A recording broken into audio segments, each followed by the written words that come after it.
just to kick things off, Ryan. So I first heard about you on Stephanie Mae Wilson's podcast. I love Stephanie. It was funny. I told Stephanie I knew her back in 2020 before she even knew I existed. And she really helped me through a breakup through her podcast. So when I started my podcast, I was like, who are, some of the people I really want to have on my show? And she obviously was one of them. So I always listened to her podcast, pretty avidly. And I heard your name and I heard your conversation and I was like, I need to have Ryan on mine. He's so great. Yeah. Oh man, Stephanie's awesome. She's been a good friend for many years. Are you going to go visit her in Spain? I would love to. I've actually never been. And that's really? Same. On my list. I'll go with you. We can go visit her together. I told her, I was like, I'm coming to visit you. Absolutely. Gosh, that would be fun. Anyway, Ryan, so just for context for you too. So I started my podcast, I want to say a year and a half ago. And WellnStrong obviously is a lot about wellness topics, mostly physical health. But over the past several months, I've really started branching out into topics that I personally need help with and that I think a lot of other people need help with too. And I think a critical part of health is our spiritual health and our mental health, both of which are often very overlooked in this age of biohacking and performance optimization. So I just want to kind of bring more of that into the show. And again, things that I'm struggling with. I had a conversation the other week with a pastor about suffering and another one on waiting. And I'm sure you're familiar with their names, but I haven't yet had one on the topic of singleness, which I know you are, again, an expert in. You have an awesome book that just came out. It didn't just come out, but it's recent for me. I finished reading it last night. Single Today, I'll be linking in the show notes. But this is just a topic that everyone is going to struggle with at some point in their lives, which you so brilliantly highlighted. And I would just love to get into it and kind of use this too as a therapy session for me, Ryan, because I've been struggling with some things lately too. So selfishly, I'm like, how can I talk to Ryan about my problems? Let's do it. Absolutely. That's great. To get right into it, for folks who do not know you or your story, why did you write this book?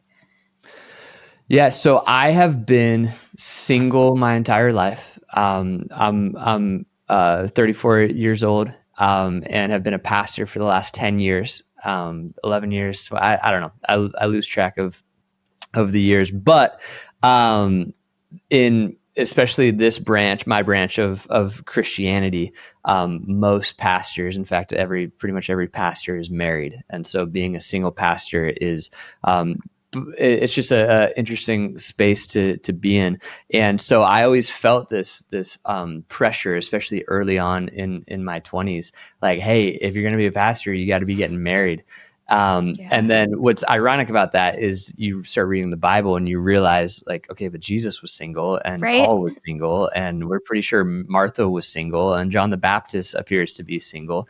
And so the Bible actually has a ton to say about singleness, that it's not just this like curse that you have to endure, but it's actually a gift that you can learn how to step into and enjoy.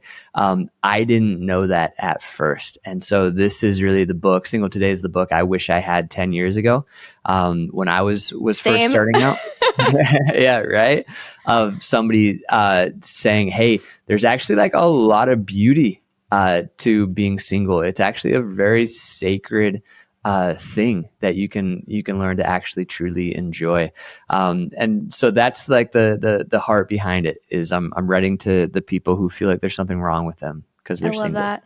I know that's so good. And I mean, in that same vein too, Ryan, like what would you say to the person who is unsure if singleness is God's calling on their life, right? Because I feel like, I mean, again, I'm in the South right now. I moved here from Boston.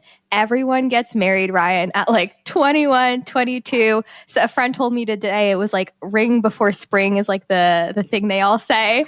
So that's a real thing here. And coming from the Northeast, people don't really get married until, very late 20s, early 30s, and that's the norm.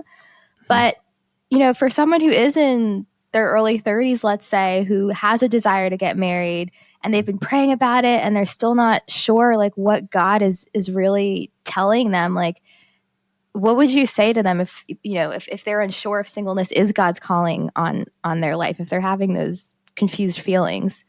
Such a good question. That's the real question, right?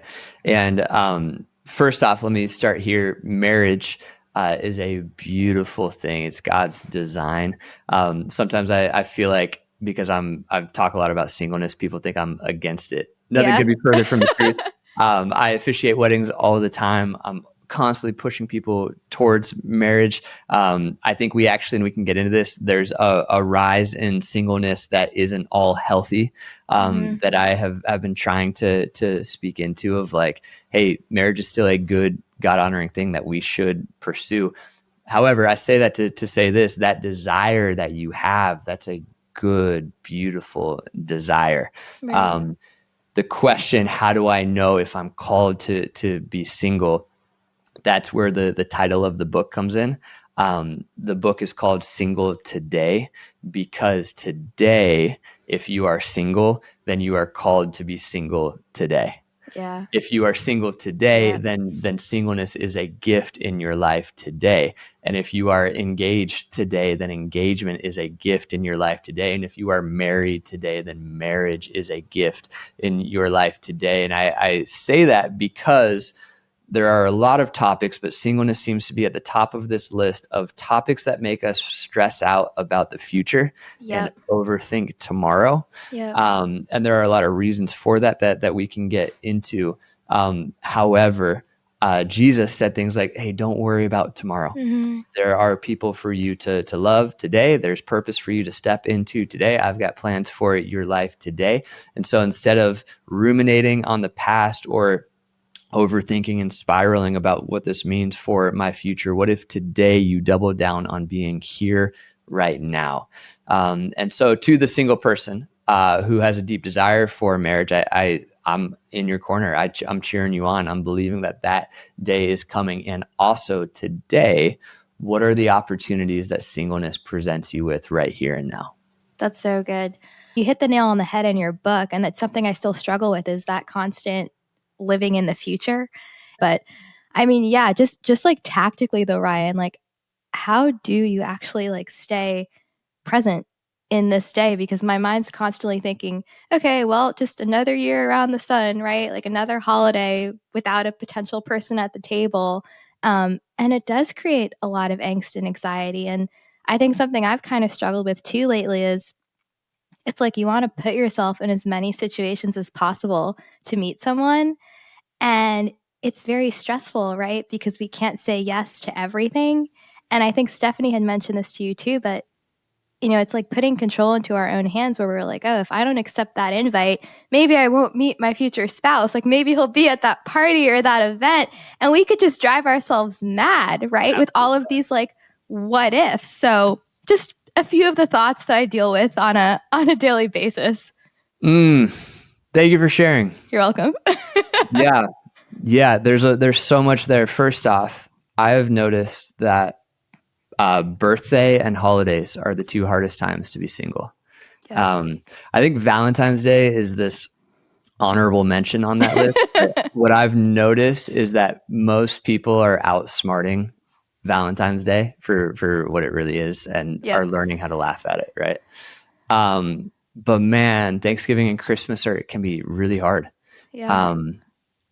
Especially when, like, I love a good Christmas movie. But watch enough Christmas movies and you almost start to feel like the point of Christmas is romance. Yes. So true. I just finished watching a Prince one last night. My mom and I are like big Hallmark Prince fanatics. But yeah, that's pretty much like every single Christmas movie involves some type of romance. Totally. And I love a good Christmas movie, but like you watch Elf and you see like the date that Buddy and what's the Jess from New Girl? Yeah. I forgot her name. I know who you're talking about though. Yeah. Zoe. I don't know. I'm gonna get it wrong. They go on that date in Manhattan and you start to feel like, oh no, like I'm missing out on Christmas. Yeah. And let me just start here. As a single pastor who has gone through many Christmases single, it's like my joy to remind people that that's not the point of Christmas. Yeah, that's so good. It just isn't, it can be a great subplot to Christmas. That's great, but romance isn't the point of Christmas. The point of Christmas is that God in his love stepped out of heaven to be with us. That's why the title is Emmanuel. One of the titles they give Jesus is Emmanuel, which means God with us. And so the whole point of Christmas is actually that you're never alone. And so while culture in the world is going to try to make you feel like there's something wrong with you if you are alone during Christmas, actually, you are participating in the very message of Christmas, which That's is so God good. draws near to the brokenhearted, and that God is always with you. So to the person watching this, whether it's during the holidays or not, man, let's just start here. You are never alone. God is always with you. And I don't mean that just as cheap comfort. I mean that as truth that I believe to my core. Now, the very practical question of what do you do at dinner? You know, when your family's asking you questions. And if I may just first address, if there's somebody listening to this who is the family member who has the son or the daughter that's coming home for the holidays or whatever, can I just ask for some grace for us, especially over the holidays? Like, we know that we're single. Nobody knows that we're single more than we are, more than we do. And so give us some grace. But for the single person watching this, the first thing I tell myself is when somebody asks me like, well, why are you still single? Are you dating anyone? In the back of my mind, I say to myself, they're asking because they care. Yeah. Yep. Asking because they care. And that's important because it doesn't feel like it, right? Right. But like, it feels like they're coming after us. Yeah. And it brings up this like internal like battle that you already have, and it just reminds you of it when you're like trying to not think of it. It's like the one thing you don't want to talk about, and then you like see your aunt and she's like, so like, do you meet anybody? And it's like totally, right? It's like our biggest insecurity they're bringing up. And so some of us go into fight mode, some of us go into flight mode, you know. So you either start like throwing dishes or you just shut down and like go silent. Or for me, it's like a weird combination of both of those, you know? Yep. And so I have to remind myself on repeat, like, hey, they're asking because they care. They're asking like asking somebody about their romantic life is actually like a pretty standard thing to ask somebody about. Right. It's just that for us in this situation, it feels like an all-out assault on a deep wound of ours. And so I start there, and I try to say that to myself so that I can respond to them instead of just reacting. Yeah. And then what I've noticed is one of the reasons I get insecure, have gotten insecure about that question historically, is because it would always be a conversation ender. As in, like, I would just answer like, no, I'm not seeing anyone. And then they would be like, okay, like I didn't have a follow-up to that. Right. And so I guess we'll just move on. Right. It's like, it's not like, it's not like, how are you? Like, how's your job? How's your life? It's just like, are you dating anyone? Yeah. And if the answer is yes, it opens up to all sorts of interesting opportunities. But if the answer is no, it feels like we just like turned off the movie, you know? Yeah. And so one of the things I've learned how to do is turn the conversation ender into a conversation starter. And so I say things like, actually, this is just my answer, for the last 10 years, I've been a single pastor, and I know that's kind of a unique journey. But I've always felt really independent and felt really comfortable being by myself. And so I've noticed that singleness is actually this gift that I have been enjoying. And I say it like that so that now Aunt Sally on the other side of the table has a whole bunch of follow-up questions that you can ask, right? And so maybe even doing a little bit of homework before the dinner or before you go home to see your family, and think like, okay, how could I answer that question in a way that opens up the opportunity for more conversations, to be a conversation starter instead of an ender. Ryan, here's another question for you.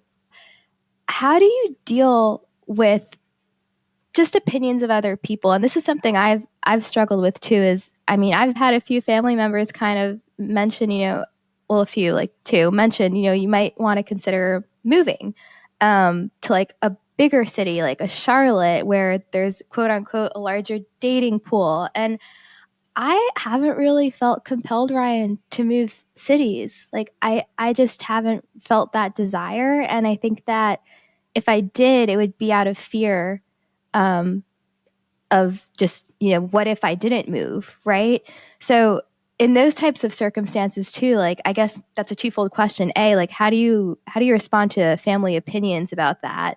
And then B, like how do you actually like consider them if you don't think that like that's the best thing for you? Does that make sense? Makes total sense. What emotions are come up for you when family members ask those types of questions to you? Fear, definitely fear. Can you say more about the fear? Fear of Yeah, what? just fear of missing out, right? Of missing out on the potential to meet someone that God might have for me. And then again, I look back to scripture and I know that like God is obviously the power to bring people into your life. I mean, he guides our steps. Ruth wasn't even planning on meeting Boaz. Like, God wasn't even mentioned in the book of Ruth. Like, she just happened upon Boaz's field. And I look to that and I'm like, okay, so like, just because I don't do this doesn't prevent God from bringing me someone. But then there's the human part of us, right? That's like, but what can I do that's in my control to quote unquote, like optimize my chances, Yep. Totally. Isn't it funny how like we have a story about a God who created all of this and went to these like crazy lengths to be with us, and it's story after story after story of human beings getting to the end of themselves and then God moving in and doing something. Yeah. And yet like we know all those stories, and yet we still feel like it's our job to like step in and do something about this, right? Exactly. And it's human nature. I do it too, all of the time in my own ways. I just don't think God needs us to be in a certain city for the right door to open. And so I think, to me, what I hear you saying is you have lots of people in your life who love you enough to weigh in on and give advice, and that's a really beautiful thing that you are celebrating. It also sounds to me like what you're saying is it's not resonating with what you feel like the Lord is inviting you into. In other words, you feel like very content being where you are. And to that, I would say, so it sounds like you stay where you're at for now. Right. And that you're going to know quickly when it's time to move on. You'll just know. Like discernment is the word we use. And if someone's watching this and they're newer, maybe not into the Christianity, and they're like, what is this guy talking about? Get it. Discernment is just knowing in your knower, like somewhere deep down where you're just like, no, I know I'm supposed to be here right now. Right. And then there might come a day where you look around the town that you're in and you're like, why am I here? It's time to go. Yeah. And at that point you're going to go.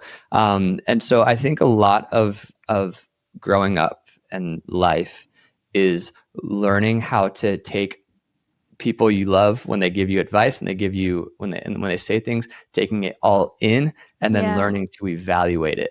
Now, that's a lot easier when I've never been married, but I would imagine that's a lot easier when you're married, because now you have somebody else in your corner and you can be like, okay, so here's what these people are saying. Let's unpack this together. Right. When you're single, you don't necessarily have that. And so that just means we get this opportunity to learn how to do that on our own. And it's not an easy thing to do. But it is a really beautiful part of the discernment journey. Does that make any sense? Is that bringing up anything for you? No, it makes total sense. I love that you use the word opportunity. And it's funny because for me, I feel like I'm the most indecisive person when it comes to things like choosing what I want to eat at a restaurant or what color to paint my nails. When it comes to big life decisions like moving cities, I'm like, yeah, let's go. Like, this is the one for me. But I think it's just, again, holding true to what, you feel the Lord is leading you to. And again, I haven't felt a desire to change cities, at least at this point right now. How did you feel when you left Boston? What was it?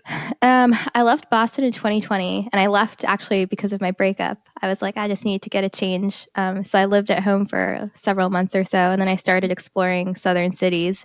And you're gonna laugh, Ryan, about this, like the story of how I found Greenville. Again, it was not on my radar at all. I didn't even know what Greenville was. I had a friend that I actually helped out. I did like the marketing for this cancer podcast, and one of the co-hosts on that show lives near Greenville, and he knew I was exploring some southern cities, and he was like, you should check out Greenville, South Carolina. And I was like, Jim, what is Greenville? I've never heard of this place before. So after visiting Charlotte, Ryan, with my sister and her husband, I took a solo trip by myself to Asheville just to check it out. And then I was driving back to the airport in Charlotte, and in the back of my mind, I was thinking, what's one other city that I may have wanted to visit that I didn't get a chance to? And I heard Greenville and I mapped it. Ryan, it could have been 6 hours for all I knew. It was an hour and a half from Asheville. So I changed my flight last minute. I drove here on a whim, and I was here for all of maybe 2 hours. And I was like, this is really cute. And the crazy thing, and I don't know if this was a God wink or not, but I ended up parking next to Jim, this man's truck downtown, not even knowing it was his truck. He just like happened to be having lunch with his insurance agent that day, which was so random. But I just felt like, again, it wasn't on my radar, and I was brought here for a reason, even if I still don't know what that is now. But it just gave me peace, I think, looking back and knowing that like God is still guiding my steps, even if I don't feel like it. Thank you for saying that. Was so well said. That peace that you're talking about, that's that discernment, right? Yeah. And when your family brings up like, well, maybe you do this, maybe you do that, you say, okay, thank you, but I'm going to wait for that peace, right? I'm going to wait for that. Like, oh, I need to go change my flight and just go check this place out. Like on paper, that story makes no sense. Right. 0 sense. But to you right now talking, it makes all the sense in the world. Right? Yeah. It was so funny. My family was like, why is she moving to South Carolina? I was like, you don't know. It's like, Greenville is not the middle of nowhere. Don't worry. That's so good. Yeah, it doesn't make a whole lot of sense. And now to the person listening, like, yeah, but I don't feel that peace. Like, I get it. Most days aren't that breakthrough moment where you're like, oh, okay, I know what to do. Most days feel more like wandering through a foggy day, trying to find something and putting one foot in front of the other. But when it comes to the big life decisions, like, you just know, you know somehow. Yeah, I'll keep you posted on what ends up happening. But you gotta come visit me in Greenville. One other thing, Ryan, that you mentioned before, how like today is basically, this is the day God has given us in whatever our relationship status is. And I forget who her name's. Oh, Paige Brown. Have you heard of Paige Brown before? I haven't heard that name. She does a Bible study. I think she's based in Nashville, but cool. I listened to one of her sermons one time, and she said, or her studies one time, and she said something that was so good. And it was that like God only gives us his best. So if you are single at this moment in time, that is God's best for you. And that was completely like life-changing for me, because it just made me again realize, like, for whatever reason, God knows that at this point in time, like, singleness is what is best for me. But for people who struggle with this tension, right, between trusting God's timing and the desire for a relationship, or folks who have been waiting for years and years, how do they reconcile, again, this desire for a relationship, but also realizing that, okay, in this present moment, God has me single because it's his best, or it's in my best interest, right? Totally. And there's no like real easy, clear-cut answer for that, because all of life is sacrifice. Like most of my friends are parents with young kids, and there's a whole lot of things they can't do anymore, or don't have time to do, or have to say no to, because they're constantly parenting their kids. And so you say yes to kids, you're saying no to a whole lot of other things. It's just how life works. We can't do everything at once. Now, they would never trade, like at the end of the day, they're like, I'm so glad that I have this. But to the single person, one thing I've just noticed over the years of talking about this stuff is because it comes so naturally to me because I just like being single. I've had to realize and learn that that's not most people's story. So it's like a really sensitive subject for a lot of people who are like, yeah, but like I really want to be in that relationship. And to that, I just say I think there's something really pure and holy about realizing that you can do everything that you want in your life, but you don't have to do it today. Yeah. And so the more interesting question to me is, what is one step you can take today to become the type of person the person you would want to be with would want to be with? Yeah. Right? That's so It good. is like, okay, can I? Here's a fun story. Do we have time? What Absolutely. okay. Whatever you want.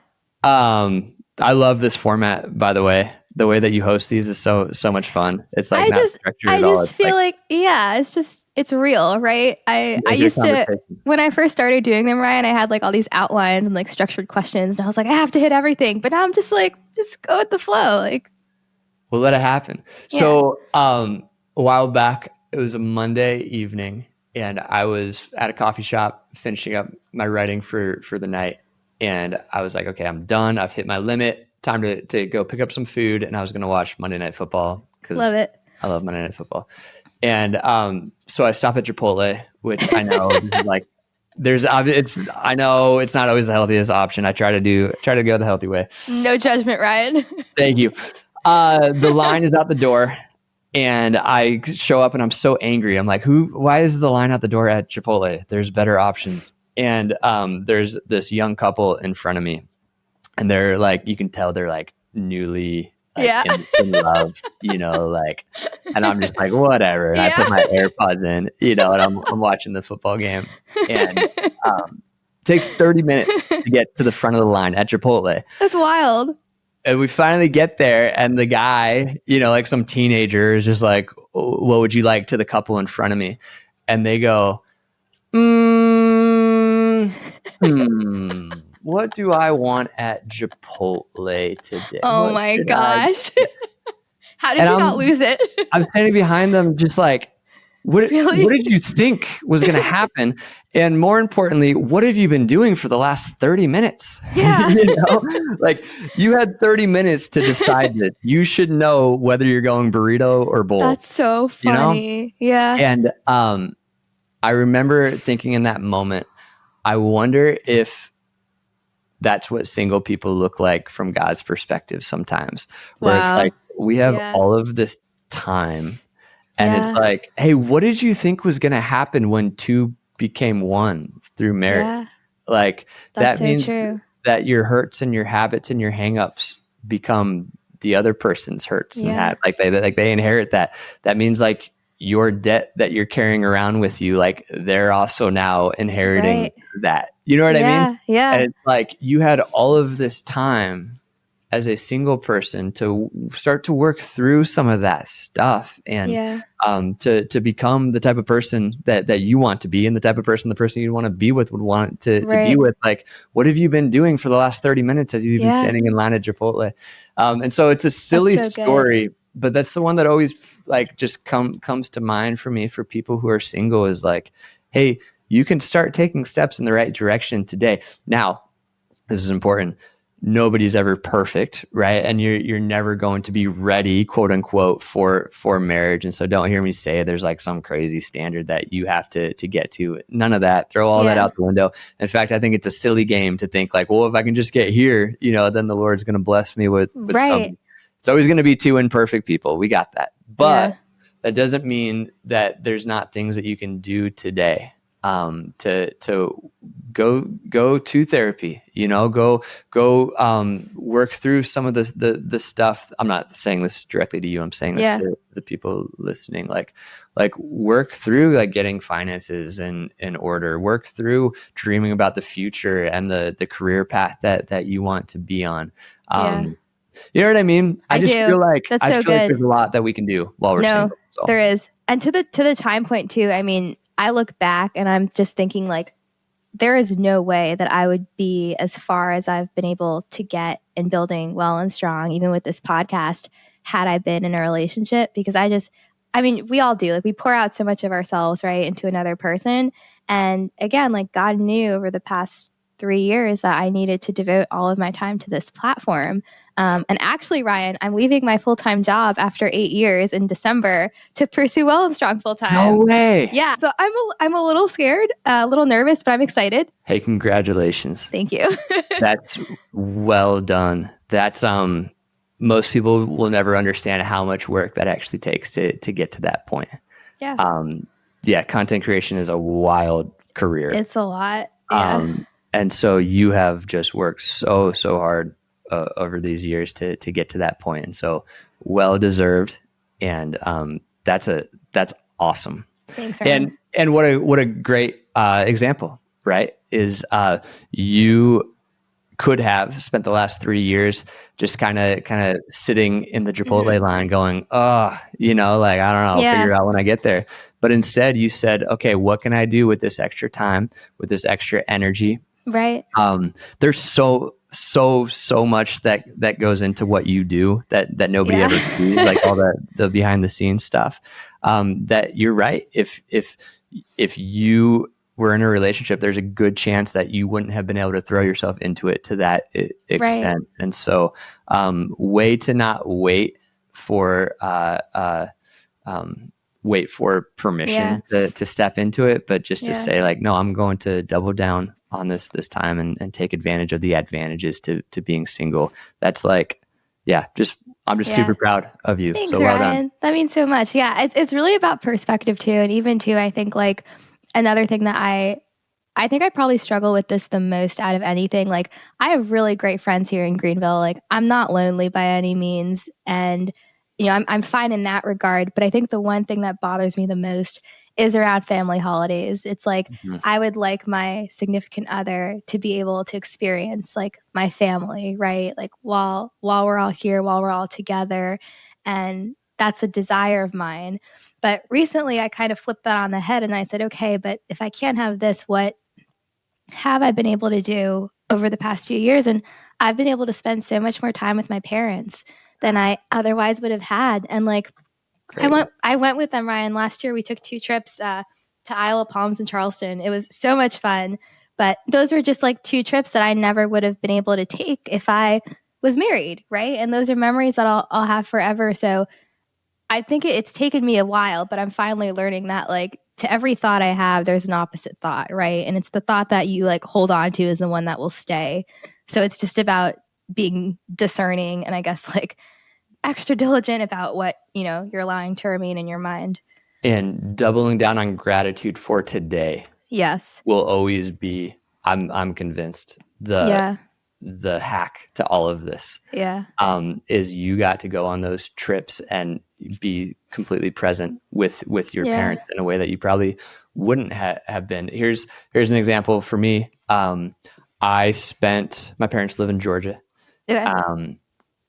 I have one brother who has 3 amazing kids. And his wife, they live right up the street. I love them to death. For Thanksgiving, I got to go to Georgia just by myself without them and spend time spend 5 days with my parents. That's so nice. For Christmas, we're all getting on a plane and we're all going down to Georgia to spend. It'll be the couple of days after Christmas. So nice. Together. Both of those trips are going to be beautiful. Yeah. Both of those trips are going to be completely different, right? Yeah. When it was just me with my parents, we got to have like really deep, thought-provoking questions about the world and spirituality and the country and all of that, and like dive into the depths. Yeah. When we're with the kids, we're going to be chasing kids around. Right. I'm going to be on uncle duty the entire time. Now, both are amazing, right? But if I spent Christmas wishing I could just be with my parents by myself and have these deep conversations, then we're going to miss out on the magic of the Christmas one. And if I spent Thanksgiving being like, I wish we had the kids around running around, then I'm going to miss out on the Thanksgiving one. And so I think the point is that there's beauty to be found in every situation. Yeah. You just have to learn how to have gratitude for where you're at today. So good. And speaking of relationships too, Ryan, so I'm really curious how you've dealt with this because, again, I'm 29, so I'm at an age where like some of my friends have already had children, some are getting married right now. Obviously, the nature of friendships are changing, right? Especially when you introduce a spouse and then children into the mix. So, like, how have you been able to still play a significant role, right? And have like a significant relationship with your friends as they are entering these new stages? And like, I mean, for me, for example, like, life is not a race, right? But there are certain milestones. And I feel like when my friends hit those milestones, I'm like, wait, like, don't leave me here. Like, I haven't made it yet. Like, just wait for me. But, you know, you're cheering them on at the same time. But how do you just handle like the nature of those changing relationships, like finding your place into their new life essentially? That's such an important question. I'm so passionate about this question. I'm such a proponent of single people having a seat at the community of people who are all married with kids. And I say that because that's my life. Yeah. A few of my friends are single, core friends. But the majority, like 85% of my core friendships are with married people who have young kids. I love that. And so I had to make a decision several years ago. I could become like the bitter single guy that's like, I'm going to go find some other friends who are single and we're going to, or I could go, no, these are the people I love. I'm going to celebrate where they're at. And this is key, I'm going to have the courageous conversations that are necessary to let them know that I still very much want to be a part of their life, even though my life stage looks a little different.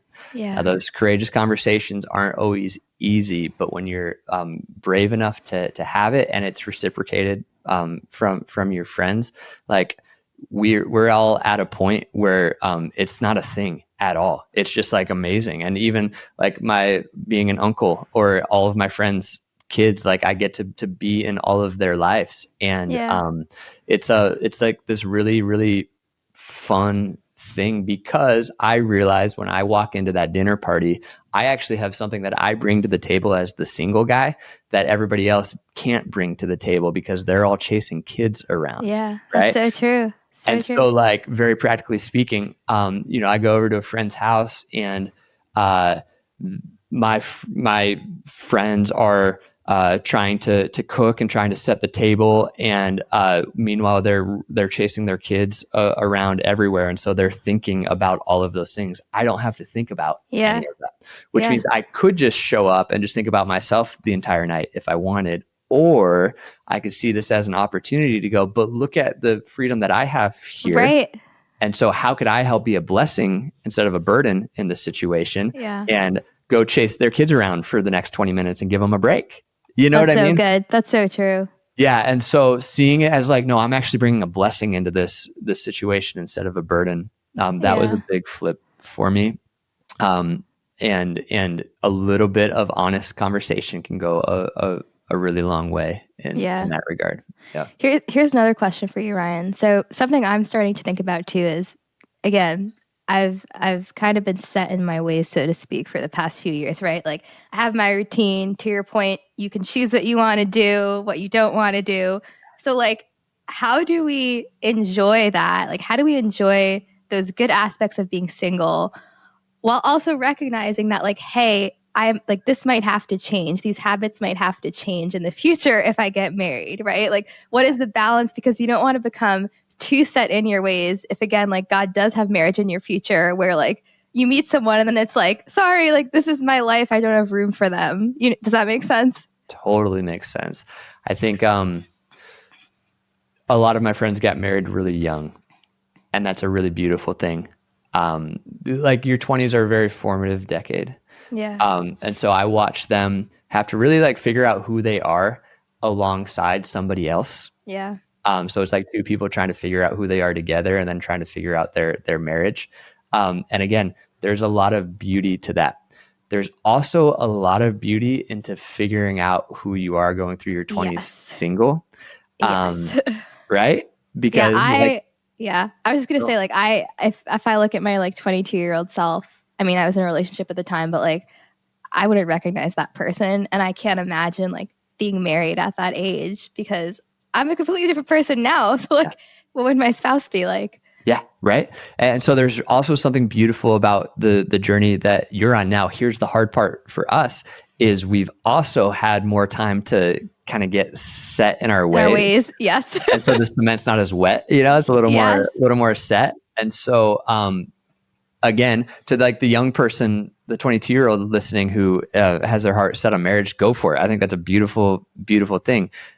But there's going to be challenges that come along the way. And to the 32-year-old who is like, yeah, but okay, but I've kind of figured out who I am, but now I'm going to go into this relationship and I'm a little nervous because I am a bit set in my ways. I say, good.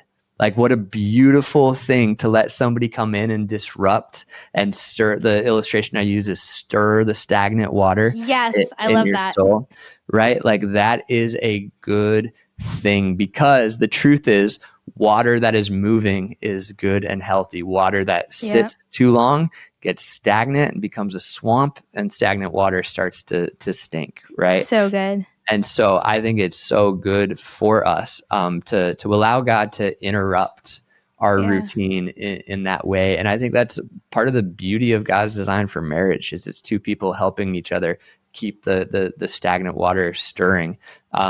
My thing, and what I write about a lot in the book is, okay, that's great for them, but what about someone who is single, who doesn't necessarily have somebody in their life stirring the water? Right. And that's where I go, you can still do that as a single person. You just have to be a lot more committed and intentional about your thought life and about your community and about the way that you design your life. But long-winded way of saying, like, to the person who's like, yeah, but I'm kind of set in my ways, and so I don't know that I want that. I'm like, hey, that's a good. It's good to let the stagnant water get stirred up. You know what I mean? Yeah. No, it's so funny. I definitely had my water stirred like 3 weeks ago. My parents came to visit me from New Jersey and they stayed with me a few days. And it was so funny because my dad was just like, he's like, Jacqueline, he's like, you like I'm so strict with my schedule. Like I am in bed, Ryan, by like 9:30 because I wake up early and I have work. So I like to keep to that. But it was just funny because when you're living with someone else, right, it just exposes like all of these things about yourself that you never even, gave thought to because it's you, right? Like, totally. Yeah. That's why you worry so much, not worry so much, but you are on edge when somebody comes over to your place and you're like, oh, this room, everybody's got that drawer or that room or that something, where it's like, that's where we don't worry about that until somebody else shows up. And then you're like, I hope they don't open that closet door. Yeah. So true. No, I love that. Yeah. Stirring the stagnant water. There was another phrase that you wrote about that I really, really loved. I highlighted it, marked it up, but it was intensity isn't intimacy. Can you elaborate on this for listeners who haven't read your book yet? Yeah. Intimacy is one of our greatest desires as a human, I think, is to be fully known and fully loved, fully known and truly loved. Intimacy being the example of that I talk about in one of the chapters of the book. And that is a good God honoring thing. And by the way, to whoever's watching this, that's how God thinks of you. He knows the real you, not the performance you or the perfectionist you, but he knows who you really are, and he loves the true you. We are constantly searching for that in other people. We do that through community, but also marriage, of course, is like the ultimate example of that when it comes to human relationships. And God, my worldview is that God designed that, and that it's good, and that it's good to meet somebody and pursue somebody and date somebody and fall in love with somebody and learn who somebody is and commit to them emotionally and geographically and financially and ultimately after getting married physically. And that is a beautiful thing. Much of the world today tells you just to skip all of that and move straight to the intensity, or I'm sorry, straight to the physical part of that, which I'm referring to like hookup culture of like, no, just go out and meet somebody and hook up with them and don't really worry about the consequences. To me, that is not actually the intimacy that you're looking for. That's intensity masking itself as intimacy. So because the emotions are so heightened in the moment, you feel like, oh, this is what my soul is looking for, until the next day where you end up feeling duped and depleted and feeling like, wait, why is there something wrong? And then you end up needing the same thing the next weekend or whatever it is. And one of the things I like to talk about is, but yeah, that is I'll say it like this: intensity is intimacy's cheap counterfeit cousin. So good. It masquerades as it, but it's not actually it. And so, yeah, and that I always like to follow that up with that's the truth, and then the grace is that God's grace is sufficient, and of course, like His grace covers sins and all of like the past can be the past and today can be a new day and all of that. But I do think it's important when it comes to being single to talk about like, hey, intimacy, the true intimacy that our soul is looking for, is not going to be found in like a cheap hookup culture that the world's going to preach. Right. Yeah, that's so good. And that message right there is what I remind myself of all the time. Like when I am desiring a relationship, I realize at the end of the day, like a relationship or a person, it'll never fulfill you. Sure, it'll bring you joy and happiness, but like only God fulfills you. And I mean, in that same vein too, Ryan, I wanted to ask your thoughts on praying for your future spouse. So there's a lot, especially on Instagram, like you'll see all these posts of it, like here's prayers for your future spouse. And I think that's beautiful. But at the same time too, I'm like, how do we also pray for a future spouse and like express that desire to God while also recognizing that like, even if He doesn't bring us one, like we could still be content in Him. Right? Like how do you balance that? Great question. So you are keying into the thing beneath the thing. The praying for the future spouse, I think, is a beautiful thing. You're keying into what's I think actually really going on at some level is, hey, if I do this, I can almost trick God into bringing me that spouse quicker, sooner. Yeah. Right? Yeah. And like, I think Stephanie mentioned that too, but that's exactly how you think, because it's kind of like, oh, like if I tell God, like I surrender and like whatever your will is, like then He'll bring me my spouse. But it's like, God already knows like our intentions and our thoughts. Like you can't dupe God. But I guess my question is like, yeah, like what is the proper order to go about doing that? So funny. As if like the creator of the universe falls for reverse psychology. Yes, exactly. You know? Exactly. Okay. I used to beat up on that a lot. And then as I've gotten older, I've grown to just really appreciate it and realize like, hey, it's just people trying their best. You know, like you're doing your best with where you're at. Probably that person is feeling really lonely. Why not pray for your future spouse? Like why not pray that God would bless that person wherever they're at? Like that's a win-win to me. Is worst case, you end up spending 5 minutes not thinking about yourself and thinking about somebody else and blessing them. Like that's a win. But to your point, I do think it's also really important to remember with all prayer that with all of spirituality is that like God's not a vending machine. Yeah. We're not doing these things in order that God's not a means to an end. I think at first God is a means to an end. Eventually the goal is to fall so in love with God that God stops being a means to an end and starts being the end in and of itself. Yeah. So good. Where you're worshiping not so that you get your breakthrough, but you're worshiping because that's what you're created to do, and you just want to spend time with God. Or you're reading scripture. Here's a big one for me: reading scripture not so that I have like the next zinger to be able to share with somebody and show them like how smart I am. Like the silly games that we play. but rather reading scripture because it's God's word to me, Yeah. and I love spending that time with him. And so that's it's all part of the process. And so I think it's great to pray for your future spouse. I also think it's great to realize that even if, right? Yeah. That no Even matter if, what happens, Ryan, that should be the name of your next book. Even even if, if.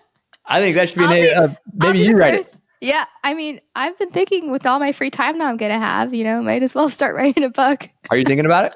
Actually am. I have a Google Doc that I started. It's only it's like 10 pages. I don't even know, I mean, I'll keep you posted, but it covers a lot right now. I haven't quite narrowed down what exactly I want to actually write about, but That's awesome. yeah. Well, I think you should do it. I think that'd be great. Yeah. Well, you'll be the first person I tell if I end up doing it. Let me know. Awesome, Ryan. Well, I can't believe we're almost on the hour. You mentioned living today, importance of presence. Are there any other mindset shifts for someone struggling with singleness that you'd want to share? Yeah, one more that's on my heart is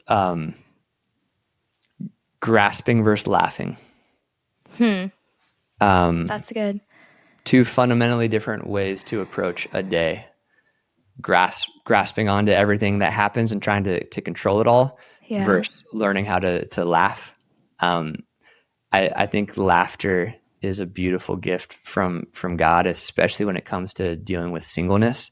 When you can learn how to laugh about things, it changes everything. So and I don't mean like cheap laughter, because that's a thing, but when you can get to the point where you can actually laugh about your singleness and laugh about whether it was like a failed attempt or bad date or rejection or whatever, when you can get to the point where you can laugh about that thing, that you're no longer grasping to it.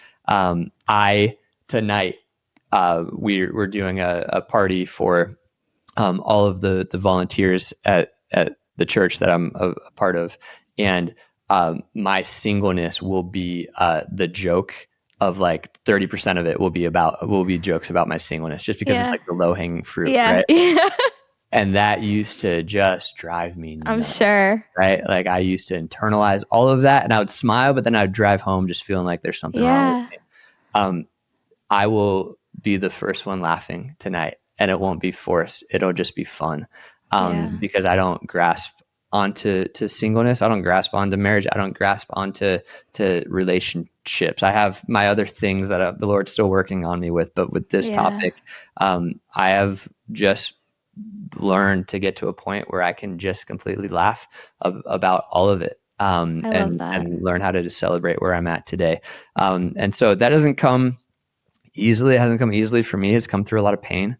It's come through a lot of the inner work, but it is possible to get to the point where you are, where you're grasping less and you're laughing a lot more. And I think especially as you go into the holidays, if somebody needs this, what if that's in the back of your mind when your family starts asking those questions, less grasping, more laughing. So good. When you watch that holiday movie and you see some couple fall in love over Christmas, less grasping, more laughing, right? I think that mindset can go a long, long way. I love that. I'm going to write that down and put it as a Post-it note, or just text you when I need a reminder. I'll be like, Ryan, help, Christmas dinner. I need to laugh more. Totally. I love that, Ryan. Well, this has been the best therapy session by far that I've ever had. So I just appreciate you so much. You're so great. We're gonna be really good friends. I can tell. You'll have to, again, when you visit your family. Greenville's not that far from Georgia, so come hit me up. But where can listeners find you and pick up a copy of your latest book? Yeah, so the book's called Single Today. It's available on Amazon or wherever books are sold. My website's ryanwekenman.com, and you can sign up for. I'm in next year. I'm gonna try to lock in. I have a newsletter thing, but I don't respond to it. So I'm gonna start locking that in next year. And I just have so much content that I want to share. And then Instagram is the easiest way to follow me to get all those updates. And may I just say thank you for having me, and thank you for the space that you are creating. It is so important, and so well done. Awesome. Thank you so much, Ryan. I really appreciate that. I will be linking all of those in the show notes.